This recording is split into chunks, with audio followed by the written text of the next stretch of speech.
Hi and welcome to Ann David's Inspiration, and we begin the new series on marriage talk, how to communicate in marriage.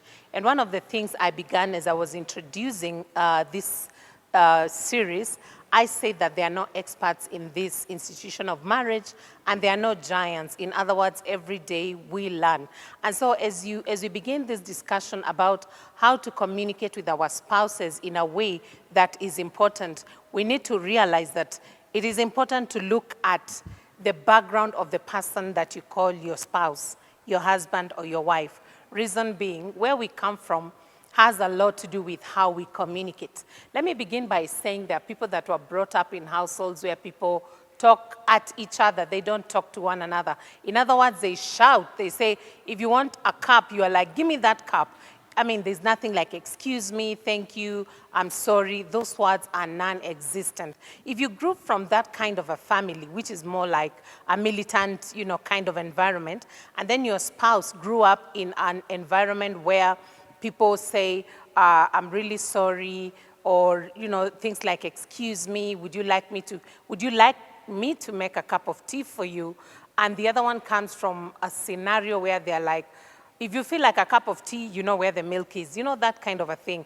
It may be hard for the two at the beginning to really come to a point of agreement. It is a learning process. So what I'd like to say, particularly to the younger ones and even to those that have been married for many years, find out where did this person come from in terms of their communication styles. We always assume we know each other very well. Even after 10 years, you actually discover you don't know someone that well. So from today, if you don't like the way your spouse talks to you, or they don't like the way you talk to them, it's good to go back to the drawing board and ask yourself, did they come from a family that shouted at or talked at each other instead of talking to one another? Let me give another example. During birthdays or anniversaries, a gift communicates a lot. Even that thing of we are going for dinner, maybe to such and such a place. Birthday happens once in a year, one day. Even if you don't have money, really, if you plan, you can go out and, just have some time together. And so when the other person asks you, "Ay, kwani lazima we go out? Why can't we just cook some nice meal here?" It's because for them, going out is not something that they were used to. And even if they saw it, it's almost like a bother to them. And the other thing I'd like to say is maybe they never saw the dad take mom out for dinner during her birthday. So when you come into the institution of marriage expecting in moments of, anniversary, birthday, this guy is gonna take me out, you may be surprised, and especially when you may be the one to initiate. So please, find out, did this guy ever see like probably dad hugging mom, mom hugging dad?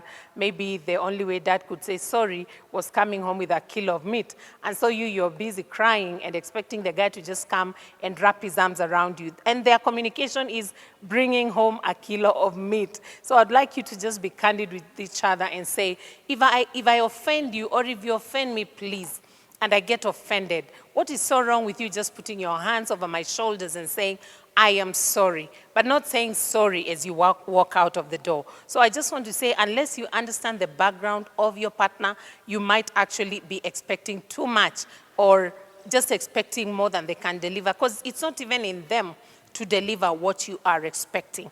And finally, understand your partner will never hurt you on purpose.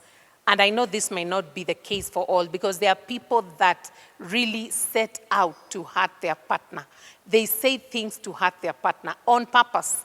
But I want to say, generally speaking, I don't think people or someone you love or, the one that loves you will do things on purpose to hurt you. Like they say something to hurt you, to just make you feel bad. And after you feel bad, they have actually gained their goal for that day. On rare cases, and I know not everybody, has, that heart of saying, I don't want to hurt you, I didn't do it on purpose, I'm sorry. There are a few that may actually write stuff on social media to hurt their partner. They can write a message to make you feel bad. Now, let me say, if that's the kind of a person you are, from today, if the person you walk down the aisle or the person you married because not everybody walk down the aisle. You love them. Avoid saying things that will hurt them. There's something I always like to say. If we are so nice to our neighbors, like if the neighbor's kid comes to the house, you're like, oh, hi, let's call them Valentine. Hi, Valentine, karibu, would you like, some juice or something? But then your own child, you're like, you are rude to them. If it's your spouse, you're rude to them. Instead of telling them, how was your day? You just assume them. So from today, the people that matter to us, can we learn to be nice to them?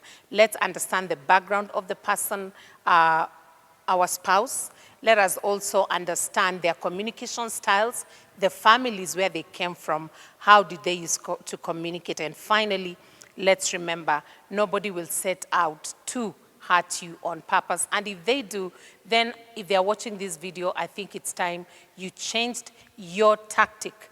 Don't say things, don't do things to hurt your partner. In the long run, it reduces marks. I mean, maybe speaking as a teacher, the love bank, according to some authors, in marriage reduces. So instead of you building on your love bank, it reduces. So from today, remember those nuggets, communication, how to communicate.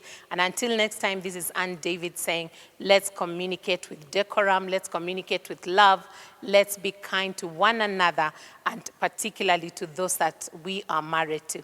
Until next time, the Lord bless you.